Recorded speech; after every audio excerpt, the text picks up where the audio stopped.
Is it just me, or did Disney Plus know we were about to go into self-isolation? Hi everyone, and welcome back to my channel. If you're getting bored while self-isolating and looking for a 5-minute break away from Netflix, perhaps my top things to do will be of interest to you.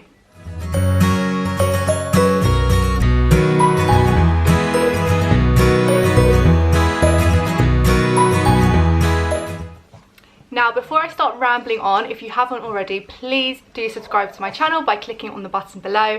I would really appreciate it, and it would mean so much to me. So I just want to start off and saying, if you see a pug popping her head up every now and again, this is Miley, and she just can't help but sit on my knee whenever I'm doing anything, whether it's working, trying to film a YouTube video, or just trying to relax. She has to be on my knee. So if you see a pug popping up, that is why.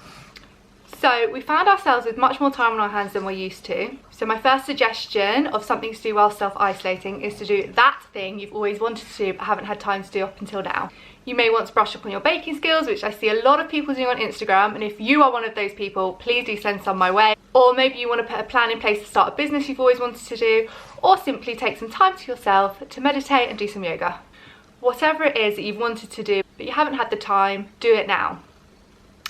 Let's all try and utilise this time as much as we can and do all the things we've wanted to do.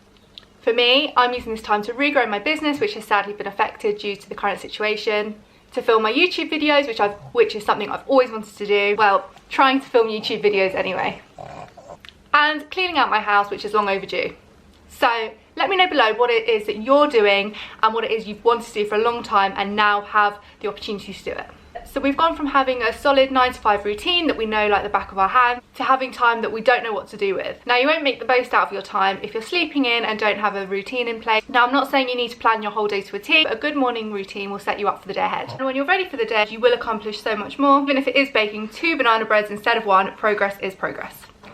My morning routine consists of waking up at around 7:30 if I'm lucky enough to have a lie-in without Miley, who is my pug, waking me up. It all depends on how she feels on the day. I then will get up, make myself a lemon and apple cider vinegar tea, have a quick shower, and then take my dogs for a long walk, which will then set me up to do all my tasks. Whilst I casually make my way to the fridge for the second time in an hour to see if anything has miraculously appeared that wasn't there the first time, brings me on to my third point. Let's eat right and not eat our entire way through isolation. Now, on one hand, we're buying food to stock the fridge just in case we can't leave the house, and on the other hand, we're eating because we're bored. Perhaps this is where my first point will come into play. If you have something that excites you for the day and something that you want to do, that will hopefully stop you feeling bored and stop you eating your entire way through the fridge. Now, I'm definitely not going to start preaching about exercise. I am not a fitness fanatic and I'm not going to pretend to be. However, I have witnessed firsthand how easy it is to sit down and do nothing all day when there is literally nothing to do.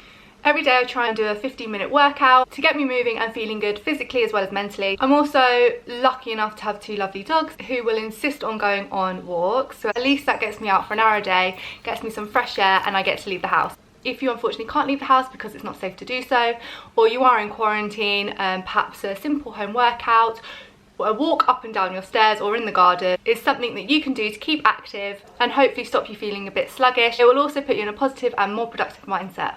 Last but certainly not least, and it's probably one of my most important points I'm going to make, is to stay calm and not panic.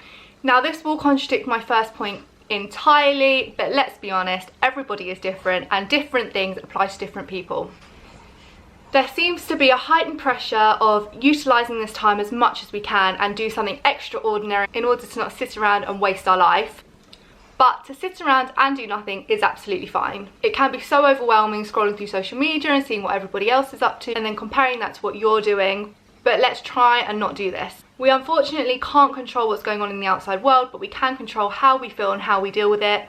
If you're finding self-isolation difficult and you simply don't know what to do with yourself, my suggestion would be to stay calm, breathe, and try not to overthink it.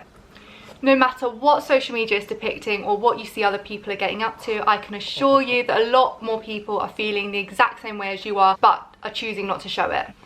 Now, obviously, there are so many more tips and things you could be doing whilst at home, and probably things I'm not doing that you're doing, so please do let me know what you're getting up to. And if you have any suggestions for me, please do leave me a comment below. I'd love to hear what you're getting up to. Now, I really do hope you've enjoyed my video. If you haven't already subscribed, please do subscribe, and thank you so much for watching. I look forward to hopefully seeing you in my next one. Bye!